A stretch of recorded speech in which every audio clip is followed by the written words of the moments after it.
गीता 9:29 में कृष्ण बोल रहे हैं मैं सब प्राणियों में समान हूं। चेतना की बात हो रही है। कृष्ण जब गीता बोल रहे हैं तो वो केवल शुद्ध चेतना है, सत्य है। तो क्या बोल रहे हैं कि मैं सब प्राणियों में समान हूं। अरे वो पेड़ है मेरे सामने, पेड़ थोड़ी बोलेगा। पेड़ पे वो छिपकली बैठी है, एक वो पक्षी बैठा है, पता नहीं कौन सा है वो सामने, कि मैं इसको ज्यादा छाया दूंगा, इसको कम। ऐसा नहीं बोलेगा ना पेड़। पेड़ पेड़ है। पेड़ अमीर गरीब में फर्क नहीं करता ना। पेड़ है बस, इसलिए छाया देता है, इसलिए ऑक्सीजन छोड़ता है। बिल्ली घूम रही है, वो वहां पे छिपकली को पकड़ रही है। वो उसके पास कोई ऑप्शन नहीं है, उसके पास विचार नहीं है, वो अवेयर नहीं है, उसके पास उतनी चेतना नहीं है।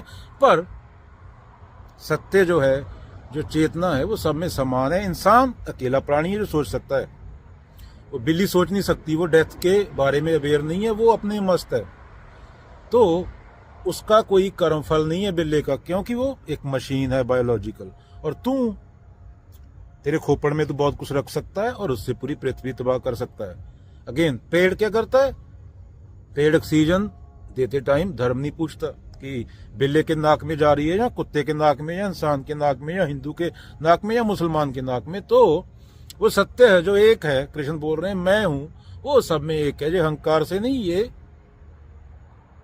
अद्वैत से आ रहा है। देखने वाला और दिखने वाला दोनों एक दूसरे पे डिपेंड है, दोनों एक दूसरे पे नहीं हो सकते। मिट्टी और पेड़ दोनों एक दूसरे पे डिपेंड है, एक दूसरे के बिना नहीं हो सकते। जीवन धरती पे डिपेंड है, धरती के बिना जीवन नहीं हो सकता। तो किसी चीज की खुद की अपनी एग्जिस्टेंस नहीं है, एक है, वो सत्य है। वो ना पैदा हुआ ना कभी मरेगा। जो पैदा नहीं हुआ वो मरेगा, बाकी सब भरम भुलेखा है। तो तू भी वो है जो खुद को बीच में से हटाना है। जो तू मूर्ख खुद के विचार लिए बैठा है, कल्पनाएं लिए बैठा, तो अपनी सांस खुद नहीं ले रहा।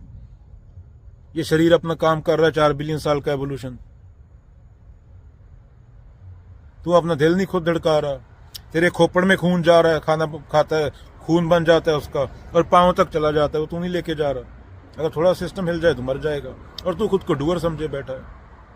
इंसान अकेली प्रजाति है, सोच सकती है। शेर हिरन को खाता है, शेर उसके बिना नहीं जी सकता। वो प्राकृतिक मशीन है, उसके लिए पाप पुण्य का सिद्धांत नहीं होता। बाकी प्रजातियों में विचार नहीं है। जैसे पेड़ सबको छाया देता है, कृष्ण बोलते हैं सब में एक ही चेतना देखो, और जो कर्म सही है वो करो, जो उस टाइम पे सही है। किसी को गिराना जरूरी है, किसी को उठाना जरूरी है।